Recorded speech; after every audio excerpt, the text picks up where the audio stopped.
All yours. Okay.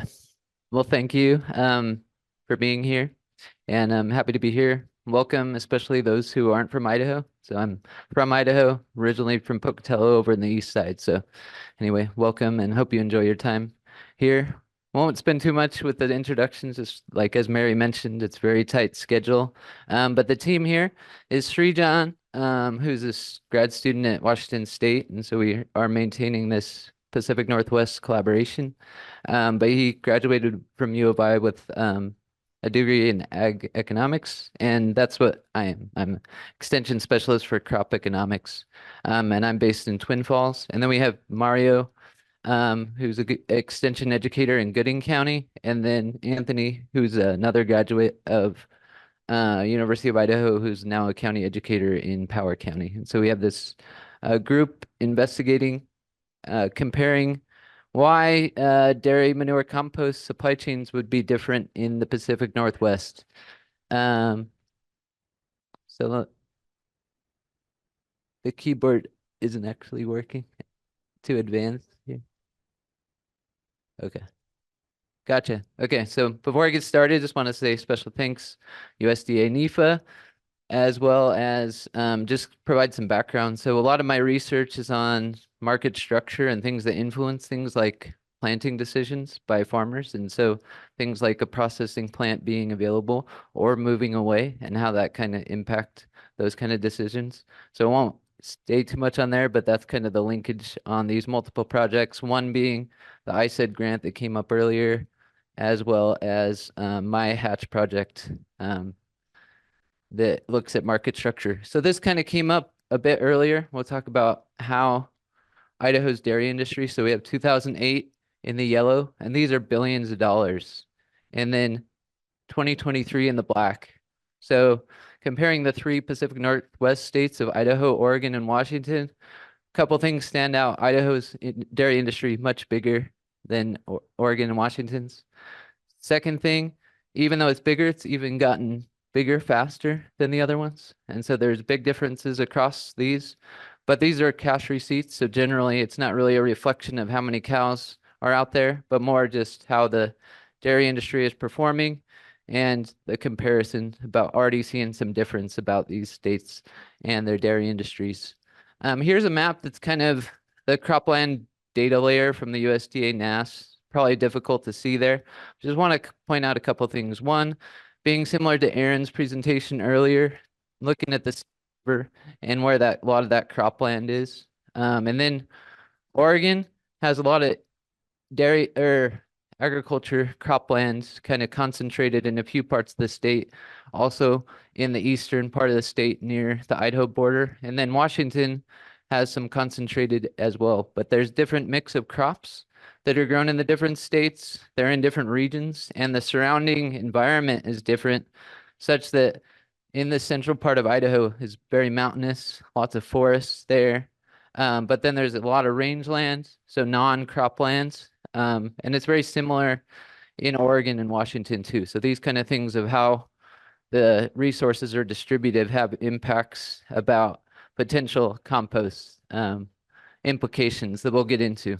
So the primary idea here is looking at dairy compost amendments that are applied to raw manure to increase the carbon and nitrogen ratio and better facilitate that microbial-driven composting process. And so manure, as collected, kind of ranges from 5 to 25 to 1, with an average-ish about like 13 to 1.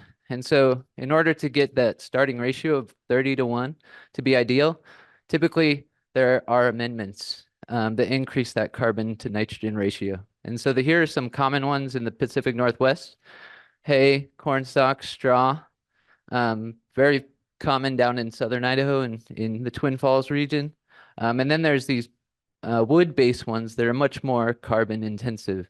So they get much more carbon increase from having wood or sawdust available than you do from these other amendments.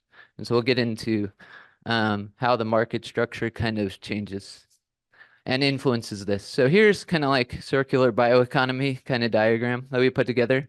Don't mind that that has bullhorn. That's Microsoft's fault for having that's what you put when you get cow. Put cow in, that's what you get. But anyway, so suppose this is a composting business somewhere in the Pacific Northwest. They have these linkages potentially between a dairy and different farms, silage farm, cereals farm. And then there's also kind of other entities that are involved with this, including those who do the testing of the actual raw manure and or the compost. And so there's these different linkages, and there's some assumptions built into this, but basically the idea is here, if this is a composting business and the logging business isn't really close to nearby, then their linkages would be different than there if there was one close by. And so that's kind of the idea of, suppose there's different types of these circular bioeconomies going on throughout the Pacific Northwest and how those can be different.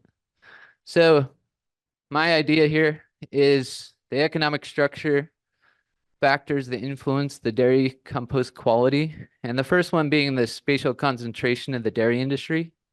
So the things like the supply of the manure and the nutrients relative to cropland influence the incentive to do composting. So if it's very concentrated, you have much more incentive to do the composting process in order to ship that manure out, take the water out, make it cheaper to ship it out. Whereas if it's not as concentrated, then there's less incentive to do that. And then there's also this availability of those compost amendments to increase the carbon and nitrogen ratio, and for example, the proximity to logging businesses. And so those things can influence the need or incentive to do composting, and then how that compost can be different in the different areas. And so to get this idea of spatial concentration, first, we look at a couple different measures. One is this Herfindahl-Hirschman index, which is basically an economic kind of term that's usually used for concentration within an industry. So for example, the meatpacking industry is one that comes up quite often as being very concentrated. Few firms account for a lot of the revenues in that industry. But anyway, it's just a measure of concentration. And so what we've done here is done county shares of dairy cow inventories of the total, and this is a percentage. So for example, suppose one county has 10% of the total cow population, then the HHI for that county would be 100. And then you sum up all the counties and you get a value. So kind of like the range that you expect, if there's even distribution across all counties, then the HHI would be about 100. But if it's every cow in the whole state was in one county, it would be a HHI value of 10,000. And so that's one kind of measure. And then another one is just this ratio of dairy cows to cropland acreage. So how many cows are there per county and how much cropland acreage is there. So it's just a measure of how much capacity there is to absorb the manure that's being produced by the cows. So we take data from USDA NEST, Census of Agriculture, and we calculated these HHIs. So Idaho has one about 1,400, Oregon 2,300, and Washington about 2,000, 2,100. So basically, the main takeaway from that is Oregon's more spatially concentrated than the other states. But when you look at the cropland ratio, Idaho has a higher average, just looking at that bigger dairy industry, more cows out there compared to cropland. Higher average with regard to 0.11 cows relative to cropland acres. But then there are some counties, such as Gooding County and Tillamook in Oregon, that have more than one cow per acre of cropland. And so basically the main takeaway here is that Oregon and Washington industries are more spatially concentrated than that. So there's more incentive to do composting and transport the manure out further. But all states have counties that have some dairy cow to cropland ratio. So it's a bit of a mixed picture. But this idea of what you would expect based on those kind of ideas is that there would be more composting happening in Oregon. And so here's some data from the ArcGIS business analyst that shows the distribution of dairies. And this isn't a complete set, but it provides an idea of where the dairies are located. So at least the distribution is replicated here. So there's a high concentration of dairies in southern Idaho area, and then parts of Washington and Oregon.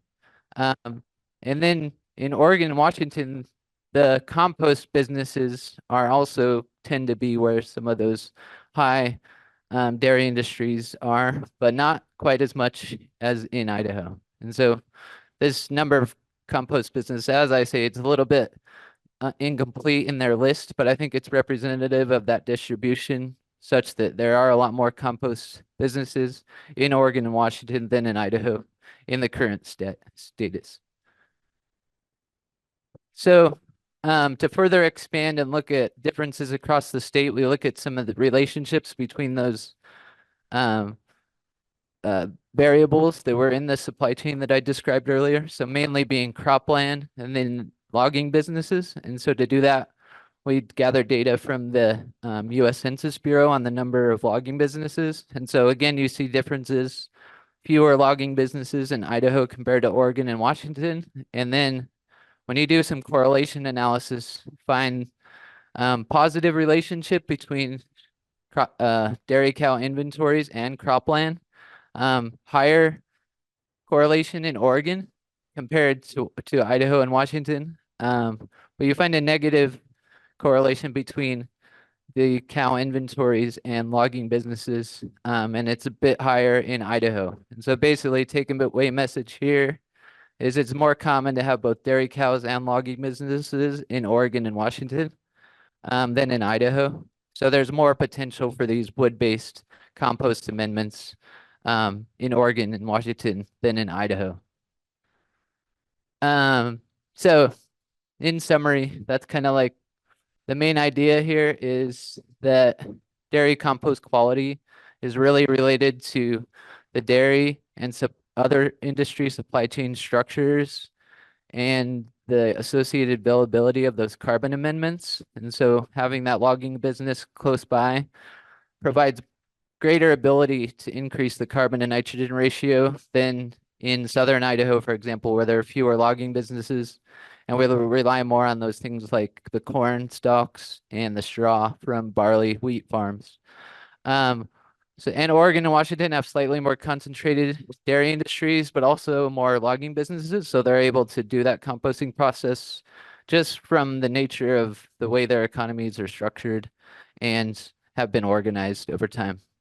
And so there's more incentives to do that composting in Oregon, and their quality of that compost would be different. So our future plans are to implement these for multi-county dairy producing regions to get a more precise picture of what is actually in the compost and what people are using. Obviously, we could do some kind of surveys and things like that, but that would be more resource intensive. And we want to really be able to provide some kind of broader insights about what kind of long-term types of trends that can explain why compost would have different quality in these different regions and the benefits and costs of those kind of structures and situations. So that's kind of the plan moving forward. And I think I did decent enough on the time, but sorry if I rushed a little bit there. So we have a